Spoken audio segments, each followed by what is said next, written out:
In 2006, Steve Jobs walked into Intel's offices and requested that they build a chip for a secret new device. Intel declined the offer. That device was the iPhone, and the company that turned it down was once the most powerful name in computing. Today, that same company is losing billions of dollars, cutting tens of thousands of jobs, and even needs assistance from the US government to stay afloat.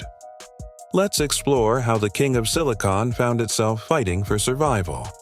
By the end of this video, you'll understand the one meeting and decision that a former Intel CEO says still keep him up at night, as well as why the mindset behind this decision continues to hurt the company today. Let's dive in. To grasp how far Intel has fallen, we must first recognize how dominant it used to be. For about 30 years, if you owned a computer, there was a high chance that the words Intel Inside were prominently featured on it. This was not just a suggestion, it was a fact. Intel didn't merely compete in the chip industry, it essentially defined it. The company consistently outperformed rivals and set the pace for the entire tech industry. So, how did a company with so much money, talent, and an early lead end up needing a government bailout less than 20 years later? The short answer: they were offered one of the biggest opportunities in computing history on a silver platter, and they turned it down. Here's the story, and it's a true one. In the mid-2000s, Steve Jobs was secretly developing a project at Apple, a phone that could browse the internet. He needed a processor for this device and approached the most prominent name in chips, Intel. At that time, Intel's CEO was Paul Otellini. Apple wanted a genuine partnership, and Intel's chips were specifically designed to power the iPhone. Otellini's team conducted an analysis. They considered the price Apple was willing to pay per chip, estimated the phone's potential sales, and concluded it wasn't worth it. The profit margins seemed too thin, and the bet felt too risky for a phone that no one, aside from Apple, had even seen yet. Intel passed on a significant opportunity, which led Apple to partner with a smaller company that licensed a chip design called ARM. Intel's decision to walk away prompted Apple to create a rival empire. Today, with over 2 billion iPhones sold, that ARM-based design powers not only phones but also laptops, tablets, and increasingly, some of the most efficient computers on Earth. Years later, after leaving the CEO role, Otellini gave an interview in which he candidly acknowledged that if he had made a different choice at that crucial meeting, it could have changed the entire landscape of technology. Not just for Intel, but for the world as a whole. It's important to pause and highlight this moment. Intel didn't lose out to better engineers. Intel had some of the best engineers in the industry. The company evaluated the future and concluded that it wasn't profitable enough to pursue. That single sentence captures the essence of the tragedy. If you find stories like this where a giant company talks itself out of the future because the numbers didn't seem promising, interesting, this channel covers similar narratives every week. Subscribe now so you don't miss the next one. Now, let's continue, as the iPhone was just the beginning. Here's the part that shifts this from a sad story to a genuinely alarming one. Intel didn't just miss the mobile phone opportunity once. The same instinct surfaced again years later with an even more significant technology. While Intel was focused on protecting its core business, the chips that power desktop and laptop computers, a company most people were unfamiliar with in that context, Nvidia, was busy developing chips for what Intel considered a side hobby: video game graphics. It turned out those graphics chips were perfectly suited for something no one was yet considering: training artificial intelligence. Nvidia capitalized on this opportunity, while Intel once again viewed it as a smaller market rather than the main event.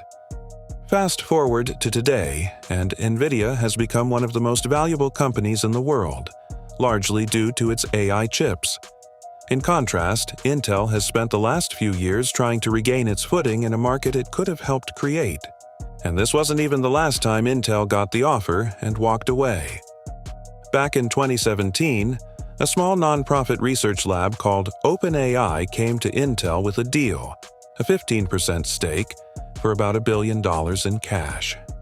Intel's leadership at the time looked at it and decided generative AI wouldn't be ready for the real world anytime soon.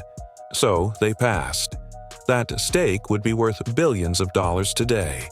2 different decades, 2 different technologies, the exact same sentence in the boardroom, not profitable enough for us yet. To put this into perspective, consider this number. In a recent quarter, Intel's entire chip manufacturing division, which is meant to compete directly with the industry leader, TSMC, generated just over $4 billion. TSMC, during the same period, earned approximately $21 billion. This isn't a close competition. It's a situation where one company is far ahead of the other.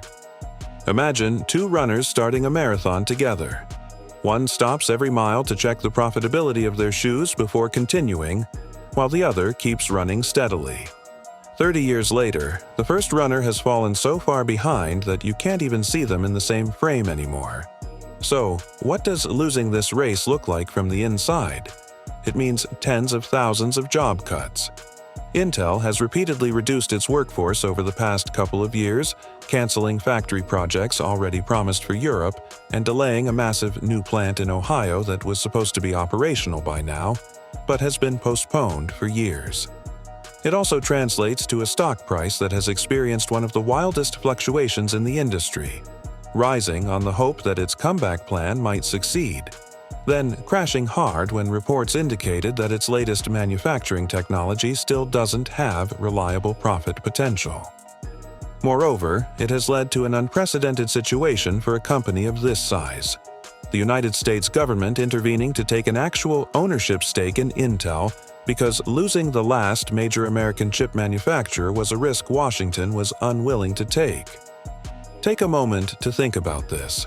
The company that once represented American technological dominance now requires a government safety net just to keep its most crucial factories running.